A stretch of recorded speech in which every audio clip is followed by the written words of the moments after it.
ವಿಶ್ವವಿಖ್ಯಾತ ಮೈಸೂರು ದಸರಾದಲ್ಲಿ ಪಾಲ್ಗೊಳ್ಳುವ ಆನೆಗಳಿಗೆ ತಾಲೀಮು ಆರಂಭವಾಗಿದೆ. ಜಂಬೂ ಸವಾರಿಯಲ್ಲಿ ಪಾಲ್ಗೊಳ್ಳಲಿರುವ 2ನೇ ಹಂತದ ಆನೆಗಳಿಗೆ ಮೈಸೂರಿನಲ್ಲಿ ಇಂದು ತೂಕ ಪರಿಶೀಲನೆ ನಡೆಯಿತು.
ಸುದ್ದಿಗಾರರೊಂದಿಗೆ ಹಿರಿಯ ಅರಣ್ಯಾಧಿಕಾರಿ ಪ್ರಭುಗೌಡ, ದಸರಾದಲ್ಲಿ ಪಾಲ್ಗೊಳ್ಳುವ ಎಲ್ಲ 14 ಆನೆಗಳಿಗೆ ಆರೋಗ್ಯ ತಪಾಸಣೆ ಮಾಡಲಾಗುತ್ತಿದೆ.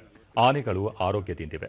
2ನೇ ಹಂತದ 5 ಆನೆಗಳಿಗೆ ತೂಕ ಪರಿಶೀಲನೆ ಮಾಡಲಾಗಿದ್ದು, Srikanta 5,540 KG, Sugriva 5,545 KG, Hemavathi 2,440 KG, Roopa 3,320 KG ಹಾಗೂ ಗೋಪಿ 4,990 ಕೆಜಿ ತೂಕ ಹೊಂದಿವೆ ಎಂದು ಮಾಹಿತಿ ನೀಡಿದರು.